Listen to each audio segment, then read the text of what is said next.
Okay, let's just jump right in. What if you could see the truth about working at a university? Before you actually took the job. Well, today we're digging into a brand new system that promises to do exactly that. We're talking about ranking universities not just by their academic street cred, but by how they actually treat their people. I mean, we've all seen it, right? The beautiful ivy-covered walls, the shiny state-of-the-art labs. Universities are absolute masters at projecting this image of prestige. But what's going on behind the curtain? For the thousands of faculty and staff members, the day-to-day reality can be, well, a whole lot different. Think burnout, messy departmental politics, and those nagging questions about job security that, funny enough, never seem to make it into the official brochure. And that right there, that's the huge disconnect this new system is trying to fix. You've got the glossy marketing over here talking about world-class facilities. And then, over on the other side, you've got the questions that really matter to an employee. Things like, is the management actually supportive? Is the pay package fair for the city I'll be living in? Can I honestly build a career here, or is this just another stepping stone? So, the big question is, how do you bridge that massive information gap? Well, the solution we're looking at today is pretty elegant, actually. It's about holding up a mirror to academia itself, a mirror built on real data from real people. And look, this isn't about bringing in some outside consultants or relying on those stuffy, outdated annual surveys. Nope, this is a system built from the ground up. It's powered by the insights from the only people who truly know these workplaces inside and out, the current employees. And they're sharing their experiences totally anonymously and securely. And this quote just nails the whole concept, doesn't it? It's a mirror of the workplace. Think about it. If you're looking for a job, it's a tool that lets you peek inside and find a culture that's actually a good fit. And for the universities themselves, it's a chance to take a long, hard look in that mirror to see the good, the bad, and maybe the unexpected, and get a crystal clear roadmap on how to get better. Okay, but for a mirror to be useful, you have to be able to trust what you see, right? It's got to be accurate. So let's pull back the curtain and get into the nitty-gritty of how this ranking engine actually works. So the key idea here is what they're calling organic rankings. This is a huge deal.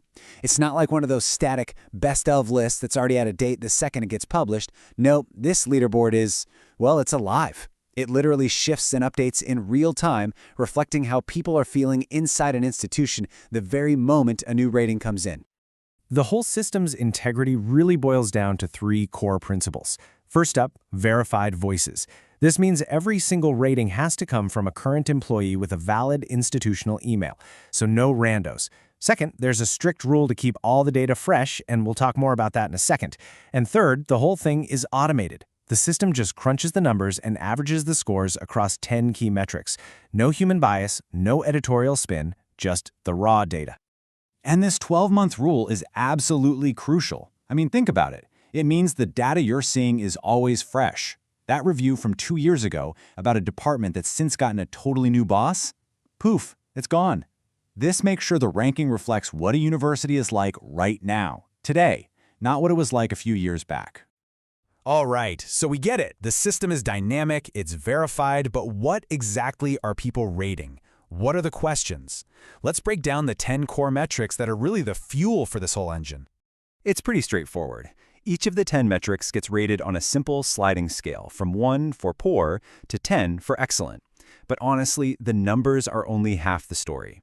The system really encourages people to leave comments because the context, the why behind that 3 or that 9, that's where the truly valuable, actionable insights are. So the metrics are kind of grouped into a few key areas. The first one is all about you, your personal growth and your rewards.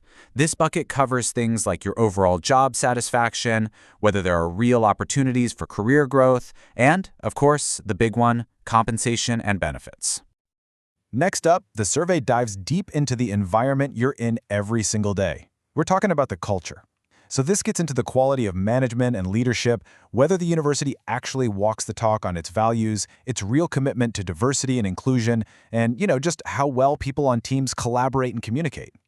And finally, it pulls back to capture the whole experience. This is where you get that all-important work-life balance rating, a sense of whether the place actually encourages innovation. And then the ultimate litmus test, the ENPS, which stands for Employee Net Promoter Score. It's super simple but incredibly powerful. It all comes down to one question. How likely are you to recommend this university to a friend as a great place to work? Now, obviously, a system this open and transparent only works if everyone plays fair, right? It relies on people acting in good faith. So to make sure the data stays constructive and honest, there are some really clear guidelines for both the employees leaving reviews and the employers being reviewed. And it's definitely a two-way street. For employees, the rule is basically, be honest, but don't be malicious. The goal is constructive feedback. For employers, they're actually encouraged to get their people to participate. But, and this is a big but, they are strictly forbidden from trying to tell them what to say. So yeah, for anyone participating, the main point is this: raw honesty is encouraged. But if a comment is just malicious or defamatory, it's coming down. The goal isn't just to have a place to vent, it's to provide feedback that can actually spark real, positive change. And for the universities, the line in the sand is just as clear. Any attempt to game the system, and we're talking about anything from coaching employees on how to vote to creating fake accounts or review stuffing, it will result in a ranking penalty. It's a zero-tolerance policy, all designed to protect the integrity of the whole system. So, okay, we've covered the how and the what, but let's zoom out for a second and talk about the big picture. Why does any of this even matter? Why go to all the trouble of building a system like this in the first place? Because really, at the end of the day, it comes down to a fundamental truth. A great university isn't just about its research output or its endowment size. Its real strength, its heart, comes from the people who make it all happen every single day. Their experience matters. A lot. When you think about it, a system like this can create this amazing positive feedback loop. It gives employees a safe platform to speak up. It gives employers a super clear, data-driven roadmap to actually improve. It helps the best talent cut through all the marketing fluff and find a workplace where they can really thrive. And the end result? A much more transparent and frankly healthier academic community for everyone. So whether you're just curious to see the live leaderboard and poke around the data, or if you actually work at a university and you're ready to make your voice heard, well, the platform is live and ready for you.